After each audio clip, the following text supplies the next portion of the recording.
सो आपको स्क्रीन और sound proper सुनाई और दिखाई दे रहा होगा, तो हम लोग आगे बढ़ते हैं। एरर एंड मेजरमेंट को कैरी करेंगे। लास्ट क्लास में आपको एरर कैलकुलेट करने का आइडिया दिया है और आई एम होपफुल कि आपने उसको रिवाइज किया है and you are learning the new points. Errors को आप एब्सोल्यूट टर्म में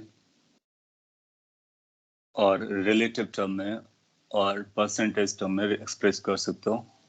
ये एरर एंड मेजरमेंट का शॉर्ट फॉर्म लिख दिया मैंने। स्टोरी कहाँ से चल रही फिर से एक बार करा देते हैं हम आपको। किसी एक क्वांटिटी को अगर आप मेजर करते हो तो प्लस माइनस डेल्टा ही लिखते हो। तो this is how we measure any quantity. और डेल्टा ए अगर कभी कैलकुलेट करना हो तो उसके बारे में भी हमारे पास आइडियाज हैं। बहुत सारे रीडिंग लेकर के उसका मीन वैल्यू ले लेते हैं। फिर प्रोपोगेशन ऑफ कैसे चलता है वो आपने लेना है। तो ये एब्सोल्यूट एरर होता है। रिलेटिव के लिए आप ए अपॉन ए कैलकुलेट करते हो, 100 से मल्टीप्लाई कर देते हो तो ये परसेंटेज में कन्वर्ट हो जाता है। ये सारी स्टोरी आप जानते हो। एग्जाम्पल भी किए थे। फिर आपको थोड़ा सा मैथमेटिक्स भी बताया था कि लॉगरिथम फंक्शंस क्या होते हैं, पर्टिकुलरली ln, और उसमें चेंज कैसे कैलकुलेट करते हैं, एक्स में चेंज कैसे कैलकुलेट करते हैं, वो सारे पंच थे। तो बेटर वुड भी कि मैं एक एग्जांपल ले लेता हूँ जिससे आप वार्म अप हो जाएंगे। फिर एक बेटर एग्जांपल ले लेंगे डिफरेंट टाइप का। तो डिफरेंट टाइप के आंसर एग्जांपल में आप कैसे बिहेव करते हो वो भी पता चलेगा। फिर सिग्निफिकेंट फिगर की तरफ चलेंगे। सो लेट्स से कि कभी आपसे ऐसा बोलता है, सिंपल क्वेश्चन से लिखते हैं, फिजिक्स की लैंग्वेज में मैं क्वेश्चन को आपको दे देता हूँ कि if linear momentum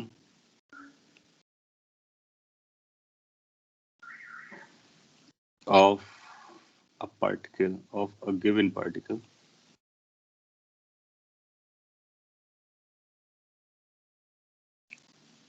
changes by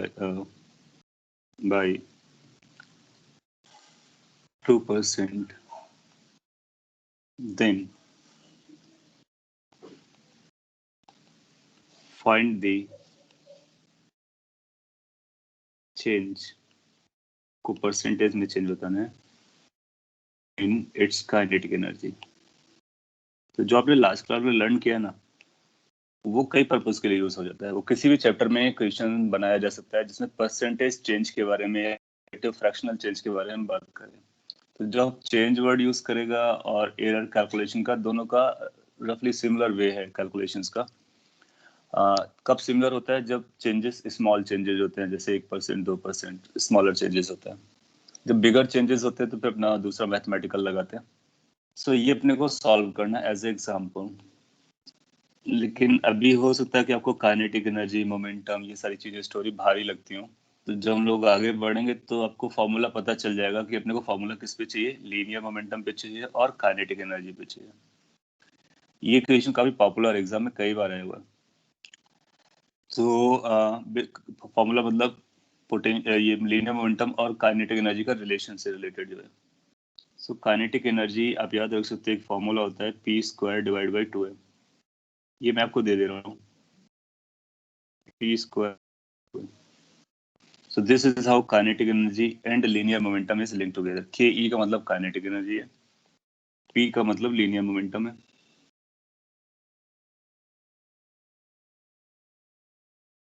और m जो है वो पार्टिकल का मास है। यहाँ पर पार्टिकल आपका गिवन है तो पार्टिकल आप चेंज नहीं कर रहे, इसका मतलब मास आपका कांस्टेंट जैसा रहेगा। तो क्वेश्चन पढ़ करके अपने समझना होता है कौन सी वैल्यू कांस्टेंट है, कौन सी हो रही है। सो मास आपका कांस्टेंट जैसा काम करेगा। और लीनियर मोमेंटम में आपने चेंज किया है 2% से, तो काइनेटिक एनर्जी में कितने परसेंट का चेंज आएगा ये अपने को पता करना है। इसको एरर जैसा भी बोला जा सकता था कि अगर लीनियर मोमेंट में 2% का एरर आया है तो बताइए काइनेटिक एनर्जी में कितना एरर आएगा, वो हम बता सकते हैं। So if you recall the last lecture you can easily connect and find कि क्या आंसर बनने वाला है।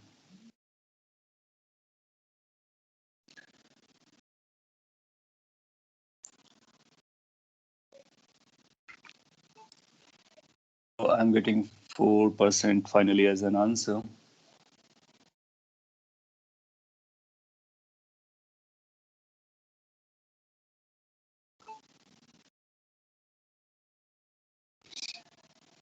ओके, चलेगा।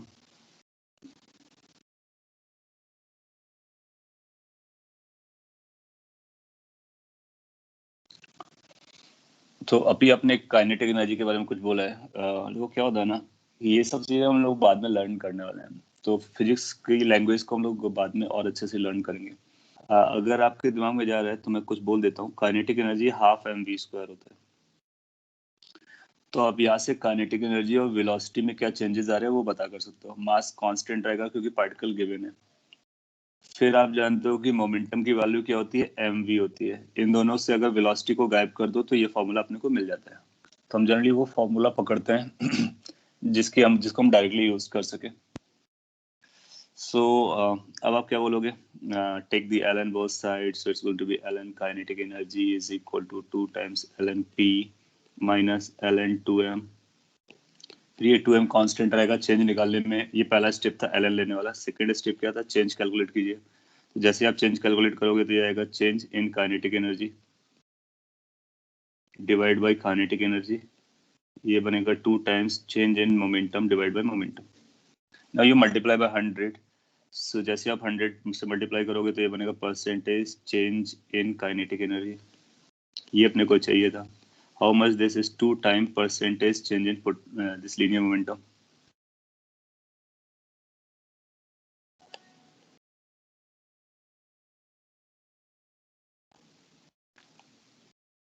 ये सब इतना लिखना नहीं होता है, मैं आपको एक्सप्लेन करने लिख रहा हूँ। आप डायरेक्टली लिखेंगे चलेगा। से आएगा 2 into 2%, basically how much 4% answer. So अगर काइनेटिक एनर्जी में परसेंटेज चेंज निकालना है, लीनियर मोमेंटम का परसेंटेज चेंज गिवन है, तो हम इसको यूज करके बता सकते हैं। सो कई बार परसेंटेज चेंज निकालना या फिर एरर निकालना, they work very similar. Copy कर लीजिए। सर वो थर्ड स्टेप में 2m किधर गया? हाँ, 2m किधर गया? अब देखो क्या है कि जब हम इसको चेंज निकालते हैं ना, तो चेंज ऑफ ln x का हमको पता होता है, x dx बाई x बनता है। ये भी बन जाएगा। ये जो है m कांस्टेंट है। m मतलब मास। जब हम लोग आगे फिजिक्स लर्न करेंगे तो अपने को फिर ये ब्रेन ओपन रखना होता है कि क्या चीजें यूज कर रहे हैं।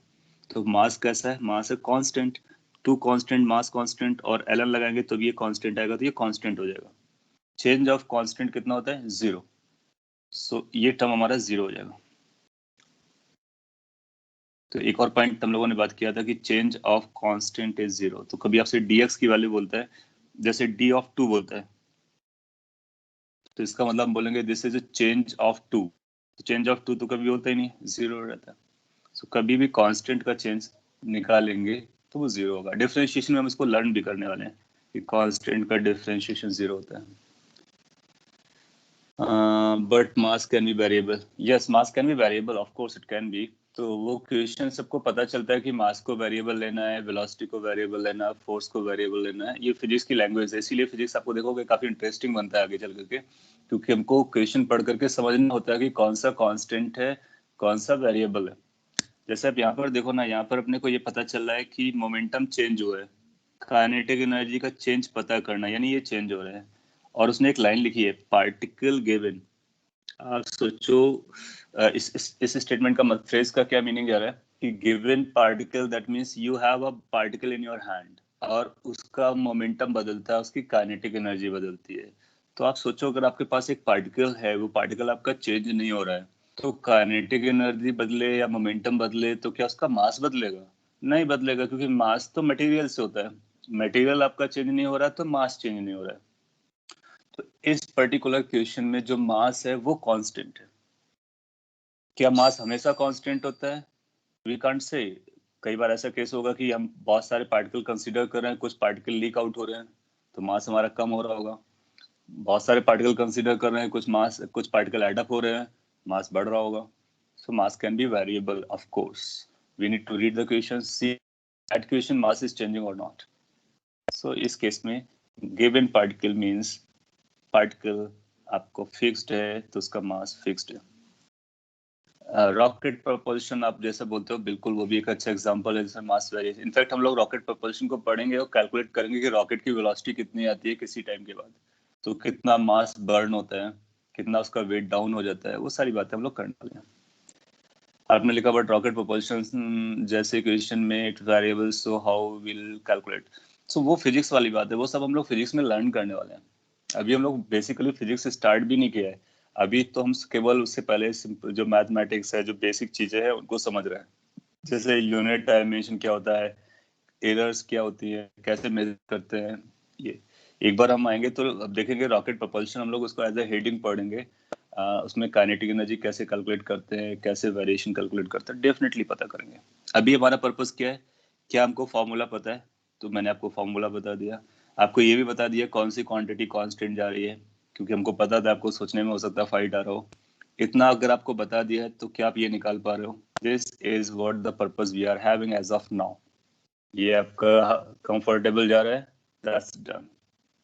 बाकी आप ओवर द टाइम सब कुछ लर्न करने वाले हो, वेरिएबल में क्या करते हैं और अदरवाइज भी क्या करते हैं। कुछ और भी लिखा आपने, पहले एक बार मैं पढ़ता फिर आगे बढ़ते हैं अगर कुछ इंपॉर्टेंट है उसमें तो।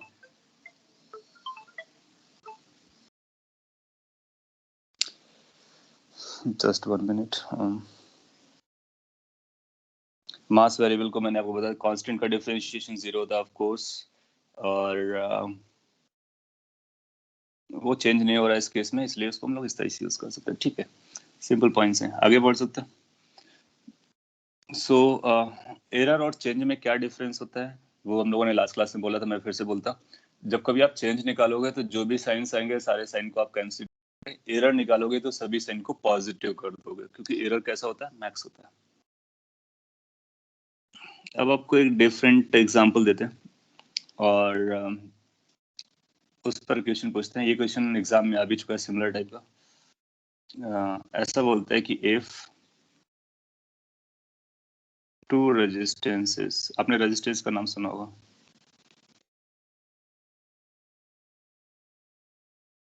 R1 which is 3 plus minus 0.1 ohm and R2 which is 6 plus minus 0.2 ohm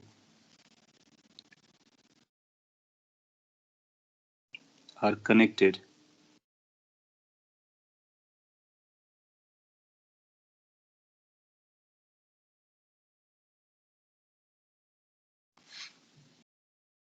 Then find equivalent resistance. Sir, are they connected in parallel or series? ये ओके मैं बता रहा हूँ, मैं बताने वाला हूँ, जस्ट वेट इट।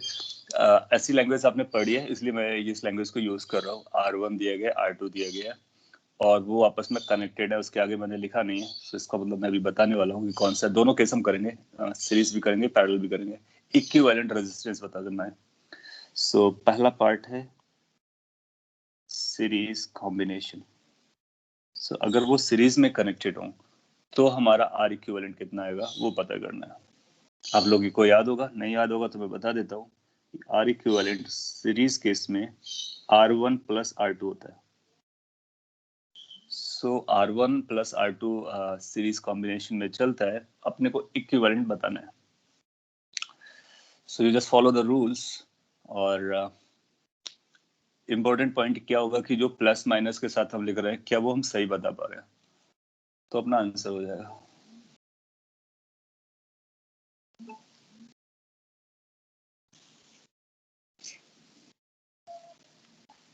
सो आप बोलोगे कि ये तो बहुत सिंपल हो गया, हम लोग ऑलरेडी बात कर चुके हैं कि एडिशन में क्या करते हैं। तो R1 निकालेंगे तो ये 3 हो जाएगा, ये 6 हो जाएगा, तो ये 9 हो जाएगा। फिर आप डेल्टा आर इक्विवेलेंट निकालोगे। डेल्टा आर इक्विवेलेंट कितना निकालते हैं, delta R1 plus delta R2 summation में ये चलता है। सो ये आएगा 0.1 plus 0.2, so that is 0.3। So finally अपना आंसर क्या हो जाएगा, अपना आंसर हो जाएगा कि equivalent resistance is going to be 9 plus minus 0.3 ohm. 4 option होगा, एक ऑप्शन ये दिया गया होगा, इसको मार्क कर दोगे। आप लोग एब्सोल्युटली करेक्ट आंसर बता, that's good feeling. Now challenge will be in the B option. अगर आप बी ऑप्शन में बता देते हो तो अपना पर्पस पूरा हो जा रहा है, in case they are connected in parallel. So अगर उनको पैरेलल कॉम्बिनेशन में कनेक्ट करते हैं तो कितना आंसर आने वाला है? आइडिया क्या है? फॉर्मूला क्या है? फॉर्मूला आपको पता होगा, 1/r equivalent goes like 1/r1 plus 1/r2। इस फॉर्मूले को यूज करके आपको आर इक्विवेलेंट का वैल्यू और एज वेल एज उसके साथ कितना एरर जा रहा है, दोनों चीजें कैलकुलेट करनी है। मैं आपको 1 मिनट का टाइम देता हूँ, देखता हूँ कि आप कैसे इसको सॉल्व कर पाते हैं, और फिर मैं इसका सोल्यूशन बताऊंगा। देन आफ्टर आगे बढ़ जाएंगे।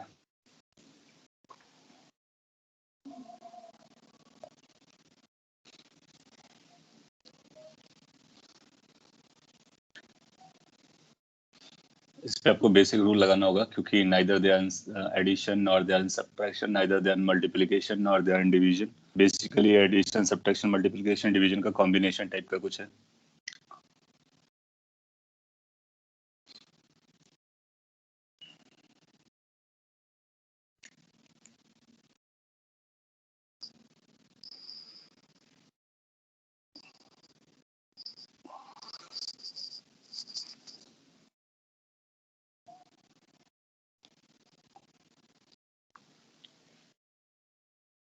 सो पहले न्यूमेरिकल वैल्यू, ये मेन वैल्यू कैलकुलेट करने के लिए मैं सॉल्व कर लेता हूँ, एरर के लिए फिर साथ में आगे बढ़ेंगे। सो आप ऐसा बोलोगे कि ठीक है, अगर हम इसका मैग्नीट्यूड निकालना चाहते हैं तो अपने पास लिखना होगा 1/3 प्लस 1/6। कॉमन बेस ले लीजिए 6, तो 2 plus 1 that is 3/6। So what are equivalent is 6/3। Equivalent जो आ रहा है वो 6/3 आ जा रहा है, दैट इज 2 ओम आ जा रहा है। तो एक तो ये पॉइंट हो गया कि 2 ओम आ रहा है, तो अपने को अब जो आंसर देना है 2 प्लस माइनस समथिंग चाहिए। तो 4 ऑप्शन में देगा, मोस्टली वो सभी ऑप्शन में 2 रखेगा, प्लस माइनस 0.1, 0.2 और वट एवर, उसमें से करेक्ट ऑप्शन भी रखेगा। अपने को बस वो करेक्ट ऑप्शन वाला पॉइंट चाहिए। ओके, मैं पैरेलली सॉल्व करना स्टार्ट करता हूँ। आप कैच कर सकते हो कि आप क्या कर रहे थे और क्या चेंजेस लाने की जरूरत है। देखो क्या होगा कि इसी इक्वेशन से अपने को चेंज निकालना है, ठीक है? तो अपने को चेंज लगाना होगा, तो हम ये लगाएंगे D of 1/r equivalent is equal to D of 1/r1 आ जाएगा, और ये डिस्ट्रीब्यूट होता है तो दोनों में चला जाएगा। डी का मतलब change. In case you remember, class में मैंने आपको 1/x का भी चेंज बताया था, तो आगे चल करके बहुत सारे चेंजेस आप लर्न कर लोगे।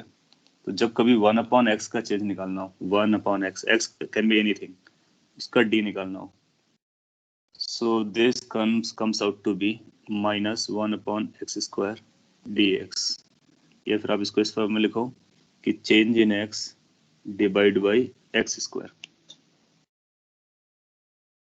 सो ये फॉर्मूला हमारे लिए काफी हैंडी बनने वाला है, और इसकी वजह से हम ये आंसर बता पाएंगे कि कितना आंसर आने वाला है।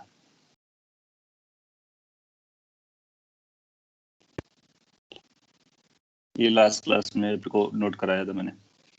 अब इस रूल को यहाँ पे आगे लगाते हैं। जब इसको लगाएंगे तो हमारे पास क्या बनने वाला है? सो ये बनने वाला है minus change in are equivalent, जो आपको कैलकुलेट करना है। उसके लिए आपको आर इक्विवेलेंट का स्क्वायर करना पड़ेगा। इधर क्या करना चाहिए, यहाँ पर आएगा माइनस चेंज इन R1 आपको पता होगा, R1 का स्क्वायर करना होगा। फिर यहाँ से आएगा माइनस, तो मैं डायरेक्टली लिख देता हूँ minus change in R2 divide by R2 square. So this will become the way to calculate R equivalent का delta, that is change. Now अब माइनस कैंसिल आउट हो जाएगा, अपने को डेल्टा R equivalent पर इंटरेस्ट जाएगा, क्योंकि ये चाहिए 2 तो हम निकाल चुके हैं। So इसके लिए आपको लिखना होगा कि R equivalent जो आ रहा है उसका स्क्वायर कीजिए, और डेल्टा R1/R1 स्क्वायर कीजिए, डेल्टा R2/R2 का स्क्वायर कीजिए। थोड़ा सा कैलकुलेटिव गिरेगा, but yes we can find our answer. हाँ, आप उसको सिंप्लीफाई R1/R2 प्लस R1/R2 से भी कर सकते हो, तब भी आपको कुछ ऐसा ही करना पड़ेगा, वहां पर भी चेंज लगाना पड़ेगा। अब क्योंकि वहां पे चेंज निकालना थोड़ा सा कॉम्प्लिकेटेड जाएगा, ये थोड़ा सा इजी जाएगा। आर इक्विवेलेंट कितना है 2, तो 2 का स्क्वायर कर दोगे 4 आ जाएगा। डेल्टा कितना गिवन था आपको 0.1, सो 0.1 डिवाइड बाई 3 का स्क्वायर 9 कर दोगे। प्लस नेक्स्ट जाओगे 0.2 दिया गया है, 6 का स्क्वायर आएगा, 6 का स्क्वायर 36 हो जाएगा।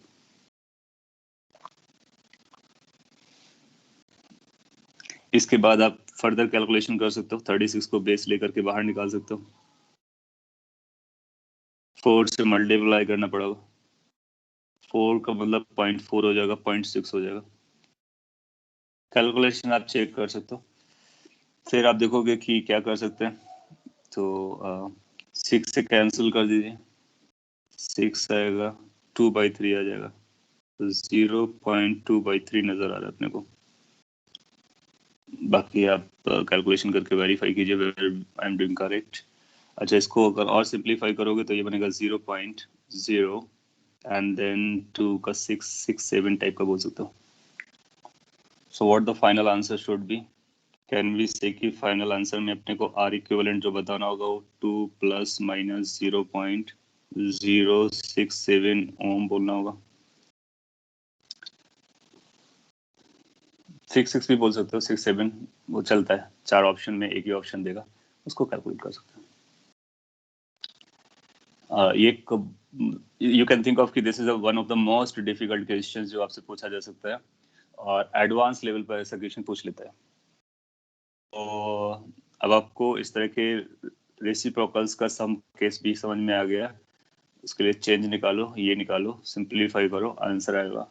माइंड डेट की ये 2 जो है वो 2 कोई भी निकाल लेगा, 10th क्लास का स्टूडेंट भी निकाल लेगा कि 6 और 3 का जो पैरेलल कॉम्बिनेशन होता है वो 2 आता है। लेकिन इम्पोर्टेंस कहाँ पे जा रही है कि क्या प्लस माइनस वाला आपने सही लिखा, तो चारों ऑप्शन में प्लस माइनस बदलेगा, अपने को ख्याल रखना पड़ेगा। So that's the correct point. Anything to be explained आप बोल सकते हो, अदरवाइज समेशन आपको आ गया, मल्टीप्लिकेशन, एडिशन, सब्ट्रैक्शन और कोई इस तरह का रिलेशन भी होगा वो भी समझ में आता है। बाकी अभी जब लोग मैथमेटिक्स फॉर फिजिक्स पढ़ेंगे तो उसमें चेंज यानी डिफरेंशिएशन के और बहुत सारे रूल्स आ जाएंगे, तो फिर आपका ये कैलकुलेटिव एबिलिटी और बढ़ जाएगी। सर ये डायरेक्ट वैल्यूज रख के भी सॉल्व होगा, हो गया है? डायरेक्ट वैल्यूज रखने का मतलब आप क्या समझ रहे हो, क्योंकि इसमें प्लस माइनस चलता है, तो कब आपको प्लस लेना है कब माइनस लेना है ये सोचना थोड़ा सा भारी करेगा। तो उसके लिए फिर हम ये चेंज वाला आइडिया लगाते हैं। जब कभी एरर्स तो हम चेंज लगाएंगे, चेंज के बाद उसको सिंप्लीफाई करेंगे। चेंज निकालने का मतलब डिफरेंशिएशन होता है, डिफरेंशिएशन के कुछ रूल्स हैं, एंड नेक्स्ट चैप्टर में हम लोग डिफरेंशिएशन पढ़ने वाले हैं।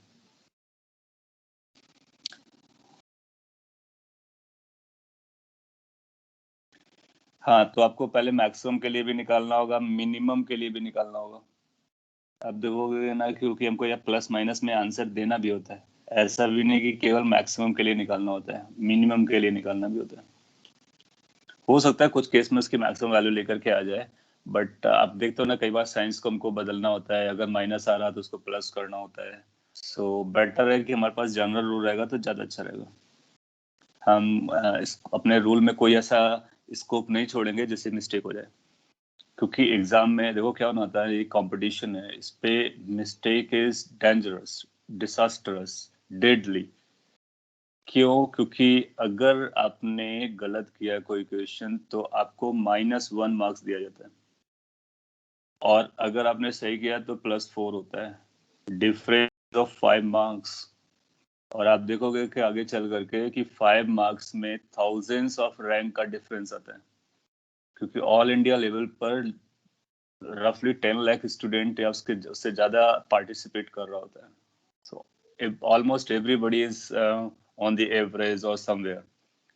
सो अगर आपके 5 मार्क्स का डिफरेंस आया, that means you can go thousands rank back side, depending upon which location you were in. So इस तरह का अगर आपको चीज आती है तो आपको गलत कर, राइट नहीं है, कोई राइट नहीं है। हाँ ठीक है, आप नहीं कर पा रहे हो, छोड़ दो, वो एक्सेप्टेबल है। सो इसका मतलब मैंने ये बात इसलिए बोला कि we will be learning the processes और आइडियाज और कॉन्सेप्ट्स इन अ वे कि गलत करने का स्कोप उसके साथ ना रहे। गलती से भी ना रहे। एनीवे, एग्जाम के बारे में और भी बहुत सारी बातें होती रहेंगी आपका टेस्ट होने के बाद। सो हम लोग आगे बढ़ते हैं। सो अभी तक आपने क्या पढ़ लिया है? एरर्स के बारे में समझ लिया कि एरर्स क्या होते हैं, कितने टाइप्स के होते हैं, कैसे कैलकुलेट करते हैं। सिंपल क्वेश्चंस आते हैं, बहुत सिंपल आते हैं। फार्मूला फिजिक्स में लर्न कर लोगे, उसी फार्मूले को आपसे यूज करवा लेगा। परसेंटेज चेंज, फ्रैक्शनल चेंज और एब्सोल्यूट एरर के बारे में पूछ लेगा। इसके बाद next significant figures.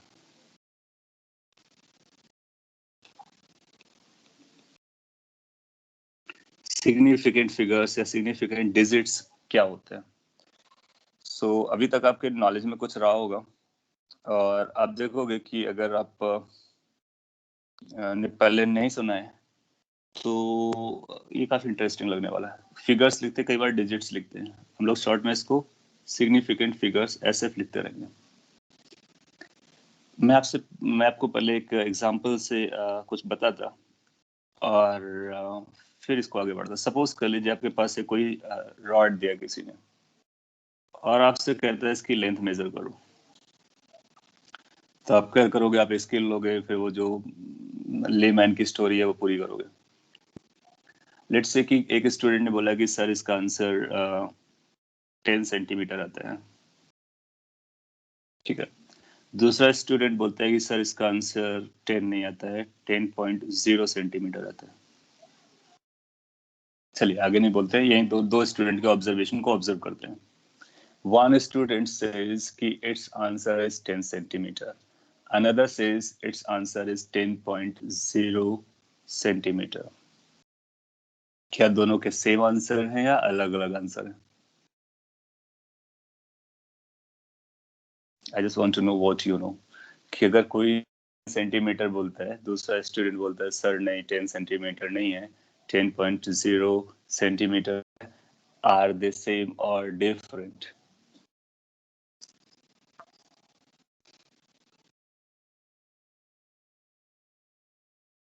Okay, so you will find same as usual. Now दूसरे स्टूडेंट की लैंग्वेज आप देखो, उसने बोला सर 10 नहीं है, उसने बोला सर 10.0 सेंटीमीटर है। मीनिंग कि सेकेंड स्टूडेंट ये बोलना चाह रहा है कि आंसर 10 नहीं है। That means 10.0 is a different answer than 10 answer. So आप पाओगे कि these two are different, they are not the same, they are different. अब ये डिफरेंस कैसे फील होगा उसको जानने के लिए अपने को सिग्निफिकेंट फिगर्स या सिग्निफिकेंट डिजिट्स समझने होते हैं। अगर आप सिग्निफिकेंट डिजिट्स और फिगर्स के बारे में नहीं जानते हैं, मे बी लाइक कि आपने नहीं पढ़ा और मे बी लाइक कि जो भी रीजंस रहे हों, तो आप किसी को भी ये नंबर सेम लगने वाले हैं बेसिक लेवल पर, इनिशियल लेवल पर, but they are different, they are entirely different. तो आप पाओगे कि जैसा अभी किसी ने बताया कि इसका सिग्निफिकेंट फिगर अलग है, इसका सिग्निफिकेंट फिगर अलग है। फिर अगर इसमें भी डिफरेंस चल रहा है तो फिर कैसे हैंडल करना होता है, ये अपने को समझना है। बहुत सिंपल क्वेश्चन आईटी पूछता है। आप देखो प्रीवियस ईयर में एक उसने क्वेश्चन पूछा था, वो क्वेश्चन मैं स्टार्ट में भी ले सकता हूँ कि उसके पास एक क्यूब है। मैं क्वेश्चन नहीं ले रहा हूँ, बस आपको बता रहा हूँ कि कितना सिंपल पूछ सकता है इस चैप्टर से। उसके भी +4 मार्क्स होते हैं, तो सिंपल है, +4 होते हैं तो अपने को छोड़ने का नहीं और गलत नहीं करने का, ये ज्यादा इंपॉर्टेंट है। उसने बोला कि इसकी साइड है, कुछ दे रखा था 2.0 सेंटीमीटर और समथिंग लाइक दैट। बोला इसका वॉल्यूम बताइए, वॉल्यूम। तो आप जानते हो क्यूब का वॉल्यूम साइड क्यूब होता है। फिर अगर आप लाइक सिंपल स्टूडेंट की तरह सोचते हो तो बोलेगे क्या क्यूब का वॉल्यूम पूछता है आईआईटी जैसे एग्जाम? मतलब कितना सिंपल पूछता है। माइंड इट, उसके 4 ऑप्शन ऐसे थे कि अगर आपको सिग्निफिकेंट फिगर्स नहीं पता हैं तो आप उसका आंसर नहीं लगा सकते हो। सो पॉइंट इज कि ये जो सिग्निफिकेंट फिगर्स या डिजिट्स वाला कॉन्सेप्ट है, बहुत इंपॉर्टेंट कॉन्सेप्ट है और ये आपको इनसाइट बताएगा कि नंबर्स हम किस तरह से रिप्रेजेंट करते हैं, फिर उनके कितने सिग्निफिकेंट फिगर तक रिप्रेजेंट करते हैं, फिर मल्टीप्लाई, डिवाइड, एडिशन, सब्ट्रैक्शन होता है तो कैसा आंसर रिप्रेजेंट करते हैं, बिल्कुल अलग अलग है। तो उन स्टोरीज पर हम लोग पहले अंदर जाते हैं, फिर एग्जांपल्स को करना स्टार्ट करेंगे। इनफैक्ट कई बार बहुत सिंपल सिंपल सम पूछ लेगा, जैसे कि मैं आपको छोटा सा एग्जांपल से बोलता कि लेट से अगर आपसे पूछता है कि a प्लस बी बताइए, या फिर कुछ ऐसा दिया हो 2.01 प्लस 6.00385, बोलेगा कि इसकी वैल्यू बताइए। ये क्वेश्चन आईआईटी या किसी कॉम्पिटिटिव एग्जाम में पूछा जा सकता है। तो जब आपसे ये पूछेगा तब बोलोगे क्या फनी चीज है, ये तो सबको आता है। लेकिन वो फिर आपको ऑप्शन बना के देगा। चलिए मैं एग्जांपल ले ही लेता हूँ और उसका एक्सप्लेनेशन ओवर द टाइम आ जाएगा। बोलेगा कि x की इक्वल टू दिस से फाइंड x, और हम 4 ऑप्शन देंगे। मैं आपको 4 ऑप्शन देने वाला हूँ, आपको राइट ऑप्शन कैच करना है। ऑप्शन नंबर 1, पहले अगर उसको ऐड अप कर लोगे तो कितना हो जाएगा 8.01 दिस नंबर। तो ऑप्शन ए बोलेगा 8.01385। दूसरा ऑप्शन बोलेगा 8.0138। तीसरा ऑप्शन बोल सकता है 8.014। चौथा ऑप्शन बोलेगा 8.01। ये 4 ऑप्शन है। अब आप बात करोगे कि यहाँ पर अब ये मैटर नहीं कर रहा है कि क्या आपको एडिशन आता है या नहीं, मैटर ये कर रहा है कि क्या आपको ये रूल आता है कि how to add and how to represent the answer when it is this. Okay, it's good कि आप करेक्ट आंसर बता रहे हो। तो इसका रूल है, अगर आपको रूल आपने पढ़ लिया है तो आप पाओगे कि आप इसका आंसर बता सकते हो। अगर आपने रूल नहीं पढ़ा है तो आप पाओगे कि इसका आंसर हम नहीं बता सकते। तो आप देखोगे एक रूल होता है कि हम सिग्निफिकेंट फिगर्स को काउंट करते हैं एंड फिर एडिशन और सब्ट्रैक्शन में least number of decimal places तक जो क्वांटिटी इन्वॉल्व होती है उतने डेसिमल प्लेसेस तक अपना आंसर देता है। सो आप देखोगे इसमें डेसिमल प्लेसेस 2 हैं, इसमें डेसिमल प्लेसेस 5 हैं, तो हमारा answer least number of decimal places तक होना चाहिए। दैट मीन्स 2 प्लेसेस तक होना चाहिए आफ्टर डेसिमल। सो आप बोलोगे ये रॉन्ग आंसर है, ये रॉन्ग आंसर है, ये रॉन्ग आंसर है, this is the right answer. So वो रूल्स हम ओवर द टाइम लर्न करेंगे। सो पॉइंट इज की क्वेश्चन बहुत सिंपल आता है, एडिशन सब्ट्रैक्शन मल्टीप्लाई करना बहुत आसान होगा, बट कैसे रिप्रेजेंट किया जाता है, क्या सिग्निफिकेंट फिगर्स होता है, उसके बारे में हम लोग बात करते हैं। सो अब आपको एटलीस्ट ये समझ में आ गया होगा कि what is the use of significant figures, are they important, yes they are extremely important, and उस पर बेस्ड एक क्वेश्चन आपको मिलता है, तो +4 मार्क्स आपके बन सकते हैं। क्या होते हैं सिग्निफिकेंट फिगर्स, आगे बढ़ते हैं। तो उसको मैं फिर से हेडिंग डाल देता हूँ, significant figures.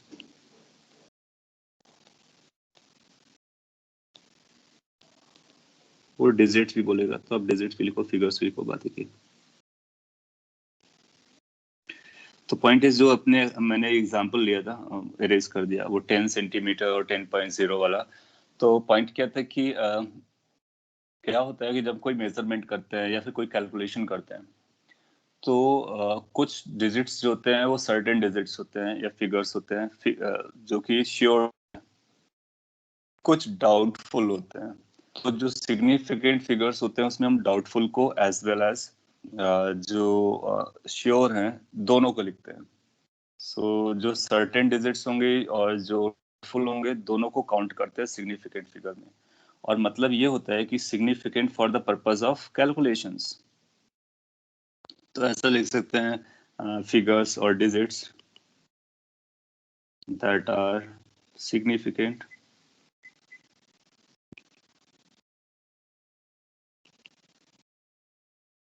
For statistical purpose।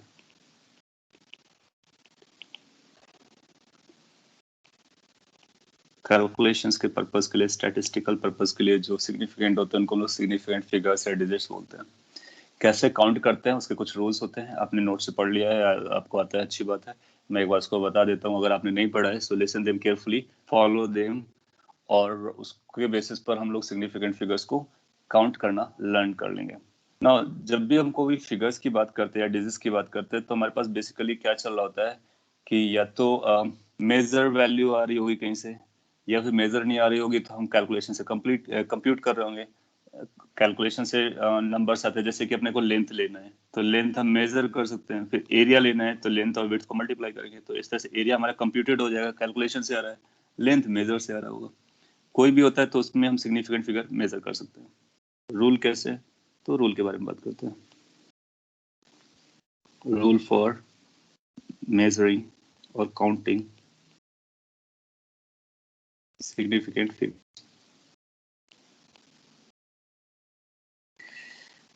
तो दो तरह के रूल्स ब्रॉडली डिवाइड कर लेंगे, दो तरह के डिजिट्स के लिए। कुछ ऐसे डिजिट या नंबर्स होंगे हमारे पास, कुछ ऐसे नंबर्स होंगे जिन नंबर्स में डेसिमल आ रहा होगा, कुछ केसेस ऐसे होंगे जिसमें डेसिमल नहीं आ रहा होगा। तो नंबर्स विथ डेसिमल, सो अगर डेसिमल आपको अगर दिए गए हैं तो उसके साथ अगर एक नंबर दिया गया है तो सिग्निफिकेंट फिगर्स कैसे काउंट करते हैं। पॉइंट ये रहेगा कि जितने भी नॉन जीरो डिजिट्स होते हैं वो हमारे सभी सिग्निफिकेंट होते हैं। So all non zero digits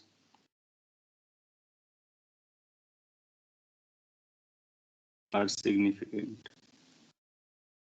किसी भी एक्सप्रेशन में जितने भी नॉन जीरो डिजिट्स होंगे वो सिग्निफिकेंट होंगे।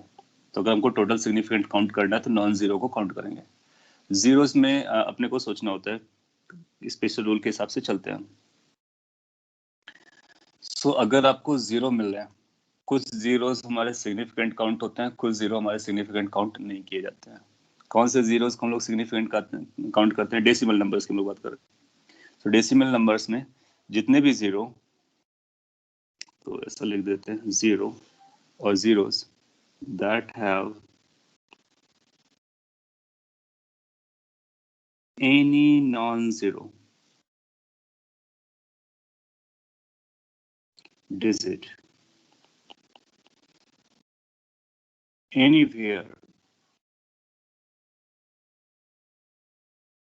left of it। so, कोई भी एक जीरो आप देखो, उसके लेफ्ट में जाओ, अगर लेफ्ट में कहीं भी कोई भी नॉन जीरो डिजिट अगर आपको मिलती है तो वो जीरो जिसके लेफ्ट में नॉन जीरो डिजिट है उसको हम लोग सिग्निफिकेंट काउंट करेंगे। So zeros that have any non-zero digit anywhere left of them or it are counted significant। अभी एग्जांपल से एक्सप्लेन करता हूँ।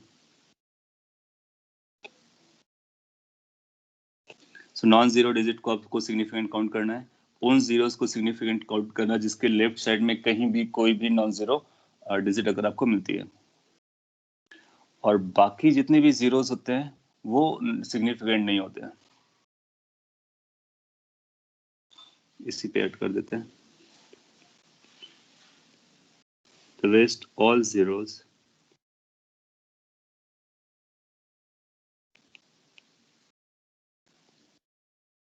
are not significant।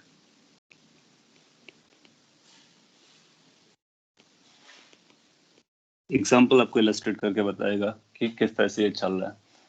So suppose कर लीजिए ऐसा एग्जाम्पल दिया गया और कहता है find number of significant figures. Find significant figures, कितने नंबर्स में टोटल वो बताना है। पहला ऑप्शन आपको, पहला एग्जाम्पल देते हैं, आपको दिया गया 235007.01। अगर ये नंबर दिया गया, आपसे पूछता है how many significant figures are there. So आपको काउंट करना है कि जितने भी नॉन जीरो है वो तो सिग्निफिकेंट हैं ही हैं। फिर आपको जीरो देखना है, ये जीरो है, फिर इसके लेफ्ट पे जाना है। लेफ्ट पे जाओगे तो आपको ये नॉन जीरो मिल गया, इसका मतलब यह सिग्निफिकेंट है। इस जीरो के लेफ्ट पे जाओगे फिर आपको नॉन जीरो डिजिट्स मिल गए, इसका मतलब दोनों जीरोस जो है वो भी सिग्निफिकेंट है। सो सिग्निफिकेंट फिगर्स अपने को टोटल सारी मिल जा रही है, 3 + 2 5 + 2 7। 7 सिग्निफिकेंट फिगर्स आ जाएंगे। नेक्स्ट वी कैन से कि दूसरे एग्जांपल में अगर हम लोग लिखते हैं कि लेट्स से 0.0005000 है, अगर अपने को एक एग्जांपल दिया गया, so can we count how many significant figures this expression carries.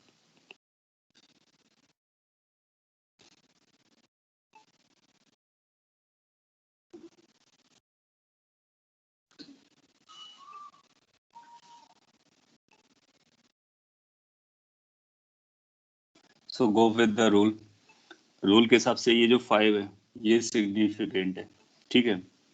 अच्छा, इन जीरो को, इस जीरो को देखो, इसके लेफ्ट में कोई नॉन जीरो डिजिट नहीं है तो नॉन सिग्निफिकेंट है। तो बेसिकली जितने भी ये लेफ्ट साइड के जीरोस है इनके लेफ्ट में कोई भी नॉन जीरो डिजिट नहीं मिल रहा है, इसका मतलब वो सिग्निफिकेंट नहीं है। और जबकि दीज जीरोस, इनके पास अगर लेफ्ट पे आप जाओगे तो 5 मिल जाएगा, तो वो सिग्निफिकेंट है। तो आप पाओगे कि ये पूरे नंबर सिग्निफिकेंट है, जबकि ये नंबर हमारे लिए सिग्निफिकेंट नहीं है, तो उनको सिग्निफिकेंट में काउंट नहीं करते हैं। सो टोटल सिग्निफिकेंट फिगर कितना हो जाएगा? ये 0, ये 0, ये 0, ये 5, सो दैट इज 4। कई बार एग्जाम में सिंपली पूछ लेता है कि कितने सिग्निफिकेंट फिगर चल रहे हैं, तो हम देख करके बता देते हैं। So there will be 4 significant figures in this expression. Special rule क्यों बनाए गए, कैसे बनाए गए, let's not go in that detail, just understand कि क्या रूल चलता है। Everybody accept in this entire world, so हम लोग उसको एक्सेप्ट कर लेंगे। बाद में जब कभी उसके डीप पे जाएंगे रिसर्च लेवल पर, तो समझ लेंगे कि क्यों ऐसा कर रहे हैं। हाँ, क्यों ऐसा कर रहे हैं थोड़ा आइडिया यहाँ से भी ले सकते हैं। अभी आप देखोगे कि इसको हम पावर में लिख सकते हैं, तो फिर ये नंबर को हम पावर में लिख सकते हैं। ये जो नंबर है वो मेजरमेंट से रिलेटेड होता है, वो बताता है कि हम कितना प्रिसाइज मेजर कर रहे हैं, इसलिए बाद वाली नंबर्स को हम काउंट करते हैं। तो ये रूल होगा किसके से रिलेटेड? जो डेसिमल नंबर्स होते हैं। नॉन डेसिमल्स में क्या करते हैं, तो उसको हम दूसरे हेडिंग से लिख सकते हैं, number with no decimal.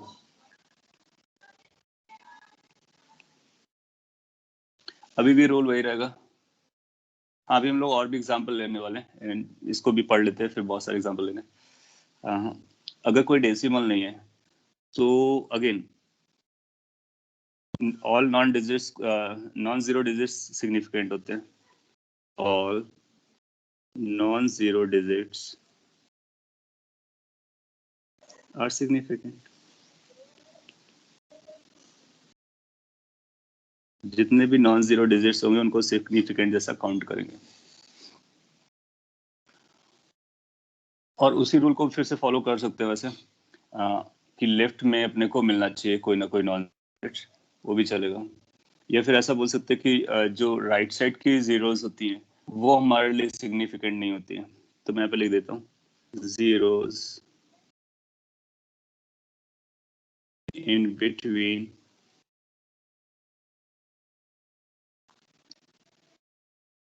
non-zero digits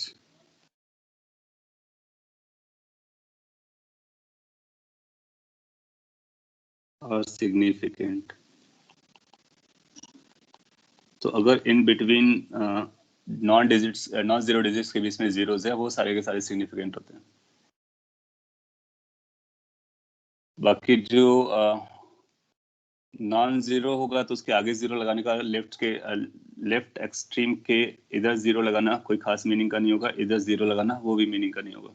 so that means zeros to the left of first non-zero digit and right of last non-zero digit are not significant।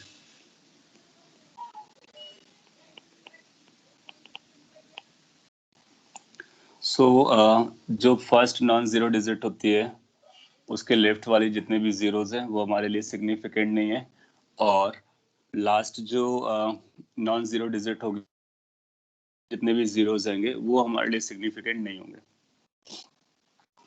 तो इसके लिए अगर एग्जांपल पिक करते हैं तो आप समझिए, find number of significant figures. Option या फिर एग्जांपल पार्ट्स अपार्ट, ए पार्ट में लेते हैं। जैसे आपको बोला जाता है 2 5 0 0 0 6 7, कितने सिग्निफिकेंट फिगर्स हैं? काउंट कर सकते हैं। रूल क्या है? सभी नॉन जीरो को तो काउंट करना ही करना है। अगर जीरोस जो है उनके लेफ्ट साइड और राइट साइड में नॉन जीरो अगर डिजिट मिलता है तो उनको काउंट करते हैं, बिटवीन वाले सारे काउंट होते हैं। सो ये all 3 zeros are going to be significant. 2 plus 3 plus 2, that is 7.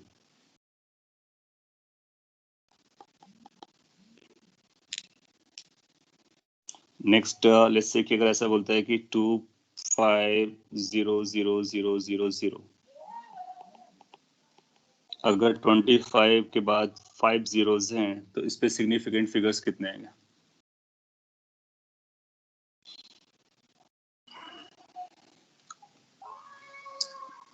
सो अब पाओगे कि इस पे जो सिग्निफिकेंट फिगर्स आने वाले हैं वो एज पर रूल 5 के जो कि लास्ट नॉन जीरो डिजिट है, इसके इधर ये जीरोस हैं, ये हमारे किसी काम के नहीं है। सिंस वो हमारे किसी काम के नहीं है इसलिए उनको हम सिग्निफिकेंट में नहीं रखते हैं। So this they are going to be 2 and 5 only, 2 and 5 only significant. So there are going to be 2 significant figures.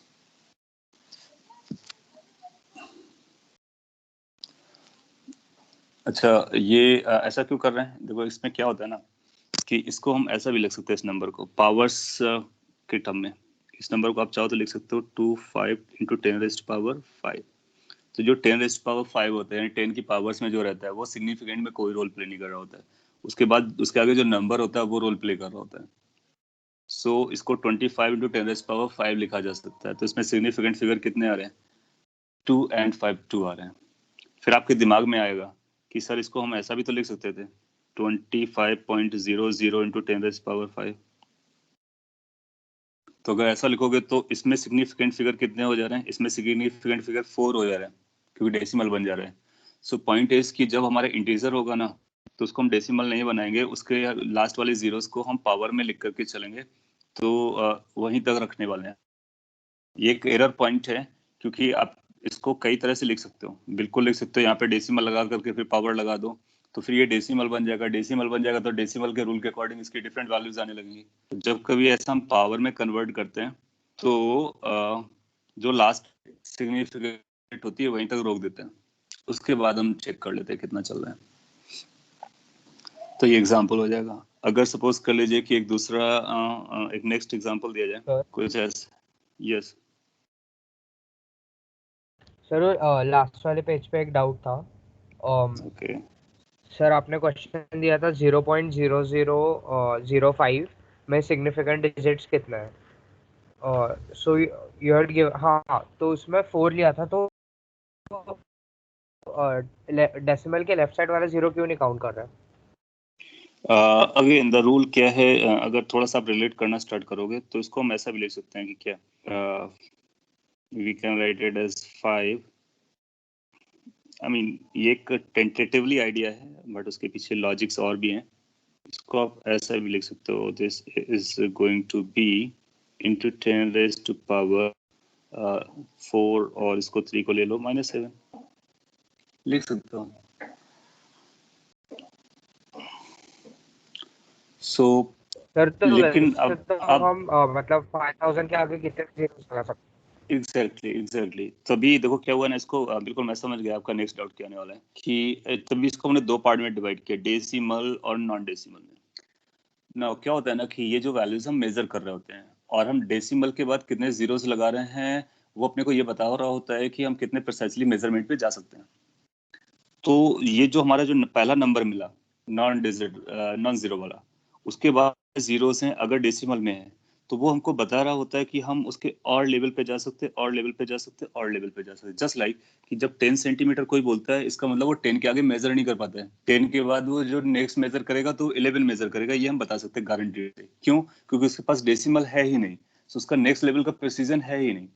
लेकिन जब स्टूडेंट ये बोलता है कि 10.0 है, इसका मतलब है कि वो स्टूडेंट 10 के बाद एक डेसिमल प्लेस तक गया, लेकिन बाय द वे उसका आंसर 0 आया। इसका मतलब ये दूसरा वाला जो स्टूडेंट है ना वो 10.1 भी मेजर कर सकता है, 10.2 भी मेजर कर सकता है, लेकिन जो फर्स्ट स्टूडेंट है वो केवल 10 मेजर करेगा, उसके बाद जो नेक्स्ट मेजर कर पाएगा वो 11 मेजर कर पाएगा। तो उसके पास जो एरर का स्कोप है वो ज्यादा है। तो जो डेसिमल प्लेसेस में बाद वाले जीरोस होते हैं ना वो हमारे लिए बहुत इंपॉर्टेंट होते हैं। वो हमको बताते हैं कि हम कितना प्रिसीजन लेवल पे जा रहे हैं,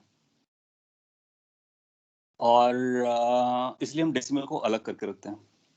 तो जो हम 10 पावर में हम कर पा रहे हैं, ठीक है, हम पावर्स में तो किसी को कर सकते हैं, दैट्स मैथमेटिक्स, लेकिन उससे हम ये निकालना चाहते हैं कि कितना प्रिसीजन हम मेजर कर पाते हैं। सो 5 के बाद जो जीरोस बता रहे हैं वो बता रहे हैं कि आप हायर लेवल तक मेजर कर लेते हो।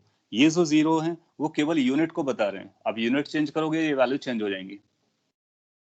सो यूनिट को चेंज करने से हमारे सिग्निफिकेंट फिगर पे कोई फर्क नहीं पड़ता है।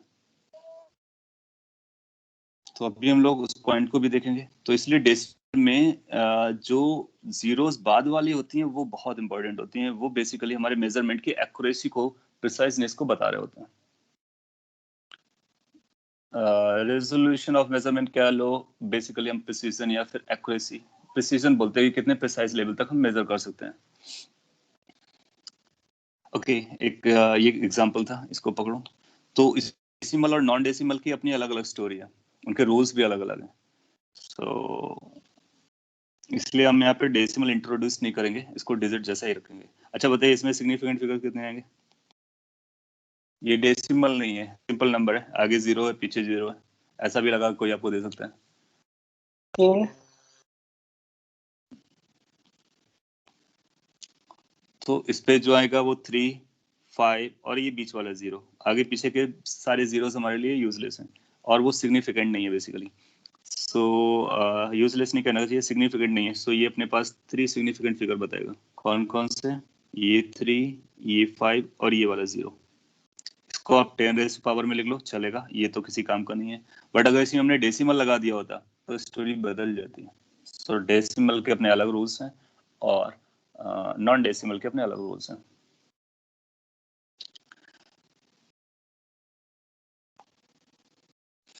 कुछ और एग्जांपल क्विकली देख लेते हैं ताकि आप थोड़े से कंफर्टेबल हो जाओ, फिर इसका फर्दर वर्जन पकड़ सकते। जैसे कि अगर आपको ऐसा बोलता है कि एक नंबर अपने को दिया गया है 2.5000003, इस पर पूछता है कितना सिग्निफिकेंट फिगर है।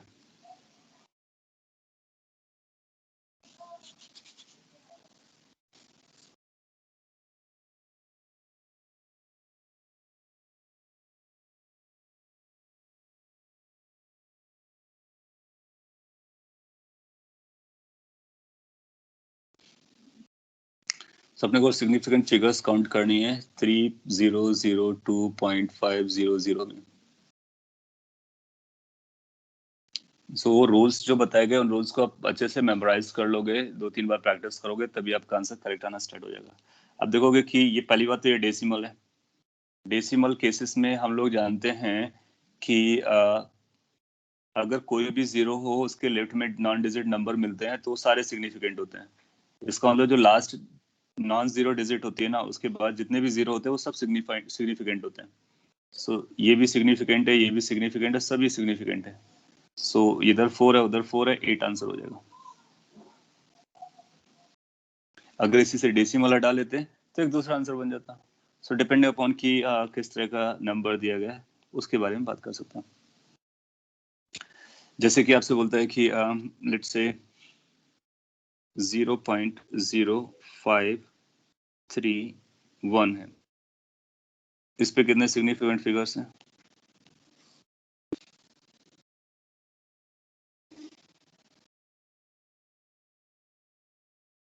तो इस पे जो नंबर ऑफ सिग्निफिकेंट फिगर्स हैं वो आप काउंट कर सकते हो। दिस 3 है। Good. So if you remember that rule, you can find how many significant figures are. एक बार अपने को सिग्निफिकेंट फिगर समझ में आ जाता है तो अब इन नंबर्स को किसी के साथ ऐड करेंगे, सब्ट्रैक्ट करेंगे, मल्टीप्लाई करेंगे, डिवाइड करेंगे, तो जो फाइनल आंसर होता है वो किस टर्म में एक्सप्रेस करना होता है उसके भी रूल होते हैं। तो उसको मैं 2 पॉइंट्स में लिख देता हूँ और दोनों आप समझ लीजिए। इन केस ऑफ, मैं सिंपल स्टेटमेंट लिख दे रहा हूँ, आप कॉपी कर लेना।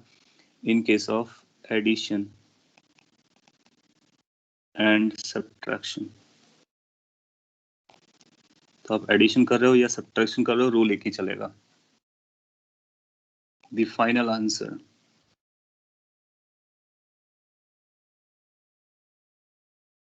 is expressed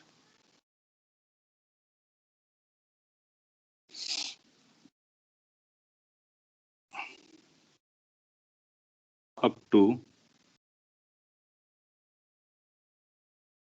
that number of decimal places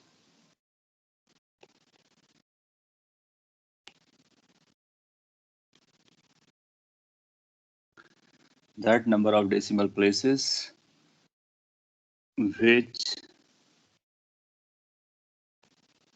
is least among the involved numbers. जब आप एडिशन या सब्ट्रैक्शन कर रहे होगे तो उसमें बहुत सारे नंबर्स इन्वॉल्व हो रहे होंगे, दो या दो से ज्यादा इन्वॉल्व हो रहे होंगे। उन नंबर्स को पहले आप ऑब्जर्व करोगे, उन नंबर्स में डेसिमल प्लेसेस का अपना सिंपल मतलब है डेसिमल के बाद वाले प्लेसेस, उनको काउंट करोगे। जितने इन्वॉल्व नंबर्स हैं उसमें जो सबसे कम नंबर वाले डेसिमल प्लेस होगा, आपका आंसर उतने ही नंबर ऑफ डेसिमल प्लेसेस में आना चाहिए जो लीस्ट के साथ था। समझ में आ रहा है? सो यू से सी कितने नंबर ऑफ डेसिमल प्लेसेस हैं, फिर अपना आंसर उतने नंबर ऑफ डेसिमल प्लेसेस तक दीजिए जितना लीस्ट वाला केस के साथ था। एग्जाम्पल अब ये थोड़ी देर पहले उन्होंने लिया भी था, फिर भी मैं ले लेता हूँ। जैसे कि अगर आपको लिखना है 2.1 प्लस 8.532, इसका वैल्यू बताना है। तो जब इसका वैल्यू आप बताओगे तो पहले तो आप इसका वैल्यू कैलकुलेट करो, तो इसकी वैल्यू आएगी आपके पास 10.632। तो ये अगर आप आंसर दोगे so that will not be consider the right answer. कितना, फिर आप देखोगे फर्स्ट के साथ डेसिमल प्लेस 1 है, इसके साथ डेसिमल प्लेस 3 है, तो हमको 1 तक ले जाना है।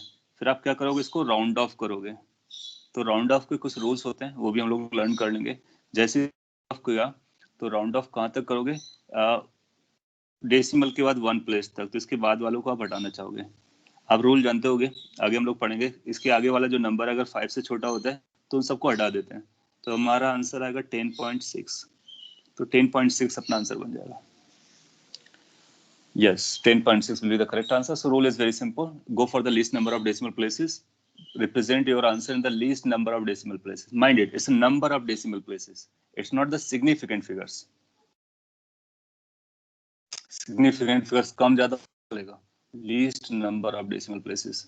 अब देखो कि जो एग्जांपल हम लोगों ने स्टार्टिंग में लिया था ये वाला, इसमें भी एडिशन आ रहा था।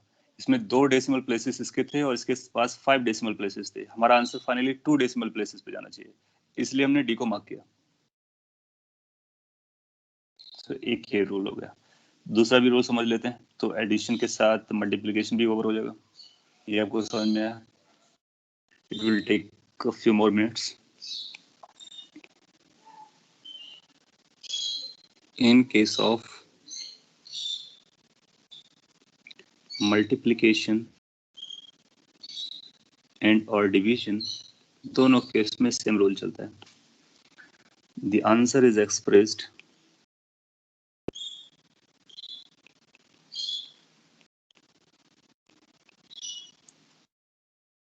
up to that number of significant figures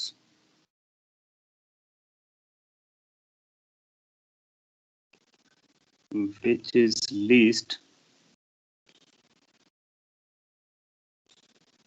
among the involved numbers. Calculation में जितने भी नंबर्स इन्वॉल्व हो रहे हैं, उन नंबर्स को आपको देखना है और उस पे जो लीस्ट नंबर ऑफ सिग्निफिकेंट वाला नंबर है, अपना आंसर उतने डेसिमल प्लेसेस तक उतने सिग्निफिकेंट फिगर्स तक अपने को देना होता है। सो यहाँ पर जो मैटर करता है वो नंबर ऑफ सिग्निफिकेंट फिगर्स, वो भी लीस्ट होनी चाहिए। इससे पहले वाले केस में क्या मैटर कर रहा था, नंबर ऑफ डेसिमल प्लेसेस जो कि लीस्ट होना चाहिए। That's the case. कॉपी कर लीजिए। और अब मैं आपको एक एग्जांपल देता हूँ सिमिलर टाइप जो एग्जाम में पूछा गया था।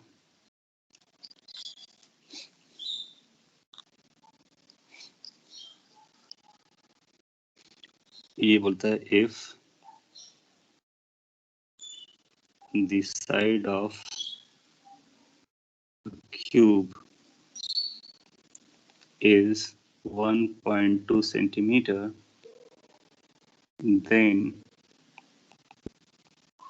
find its volume. Similar type का क्वेश्चन मैंने फ्रेम किया है, नंबर इधर उधर हो सकते हैं, बट आइडिया रूल अपना एग्जैक्टली वही चलने वाला है जो एग्जाम में आया हुआ था. ट्राई कीजिए.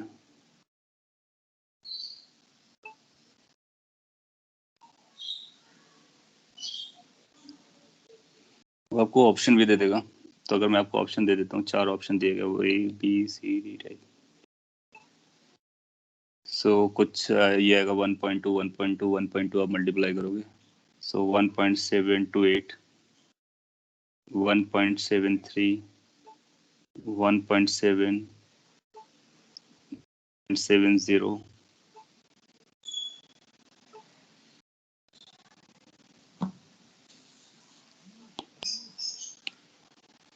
सो 1.7 भी दे सकता है, 1.70 भी दे सकता है. बाकी सेंटीमीटर क्यूब होगा, वो तो रहेगा ही रहेगा. तो यहाँ से आपको बहुत कुछ समझ में आएगा कि 1.7 is a different story, 1.70 is a different story, 1.73 is a different story, 1.728 is a different story. So ये जस्ट से कि जब आप क्यूब निकाल रहे होगे तो क्या कर रहे होगे, सो आप बोलोगे वॉल्यूम के लिए क्यूब करना पड़ेगा 1.2 इंटू 1.2 इंटू 1.2. जब इनको आपस में मल्टीप्लाई करोगे तो एज पर रूल अपने पास आ जाएगा 1.728. फिर अपने को जो आंसर एक्सप्रेस करना है वो कैसे एक्सप्रेस करना है, फिर आप देखोगे कि जो इन्वॉल्व नंबर है 1.2 सेम नंबर इन्वॉल्व है. सेकंड फिगर कितने जा रहे हैं 2, तो 2 सिग्निफिकेंट फिगर है, तो इसको भी हम 2 सिग्निफिकेंट फिगर तक ले जाएंगे. दैट मीन्स 1 रहेगा, डेसिमल के बाद एक नंबर आप ले सकते हो, केवल एक ले सकते हो, सेंटीमीटर क्यूब. राउंड ऑफ कर दिया, 7 के आगे जो नंबर था वो 2 था, इसलिए इसके राउंड ऑफ में कुछ फर्क नहीं पड़ता है. राउंड ऑफ के रूल मैं आपको नेक्स्ट क्लास में बता दूंगा कि कैसे राउंड ऑफ करते हैं, वो भी एक इंटरेस्टिंग स्टोरी है. सो अब आप क्या कर सकते हो, multiplication, division, addition, subtraction case में बता सकते हो कि फाइनल आंसर कितने में एक्सप्रेस करना है. जनरली आपको जो देगा वो सिंपल देगा, जिसमें एडिशन या मल्टीप्लिकेशन या इस तरह कुछ चल रहा होगा, हम बता सकते हैं. इससे ये टेस्ट हो जाता है, इन नंबर्स को लिखने से ये टेस्ट हो जाता है whether you know what are the significant figures, whether you know how to represent the answer when particular type of operation is performed.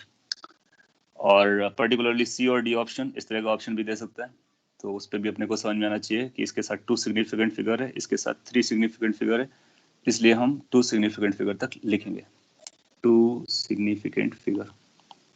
समझ में आया? अगर ये समझ में आया तो अपना काम आज के लिए हो जाता है, और आज हमने सिग्निफिकेंट फिगर्स के बारे में लर्न किया, और इसका हम योग एप्लीकेशन करना भी लर्न कर रहे हैं. नेक्स्ट क्लास में इसके कुछ और भी केसेस होंगे, राउंडिंग ऑफ को बताऊंगा मैं कि कैसे राउंड ऑफ करते हैं. माइनर से रूल है, आप पीडीएफ में भी पढ़ सकते हो, उसको एलाबोरेट कर दूंगा, तो ये अपना सिग्निफिकेंट फिगर वाला पार्ट हो जाएगा. देन मेजरमेंट आपके सिलेबस पर है, मेजरमेंट में लेंथ मेजरमेंट ही हम लोग अभी पढ़ेंगे, जो कि एग्जाम में आता है, particularly vernier calipers and screw gauge, extremely important for advanced paper. So इसके बाद ये चैप्टर अपना कंप्लीट हो जाएगा. बाकी और भी जो एक्सपेरिमेंट है वो बाद में पढ़ेंगे जब चैप्टर में आएंगे. Any question or query if you have, you can ask. Otherwise, we have done for the day. Okay, so that's all for the day. Thank you all. Thank you, sir.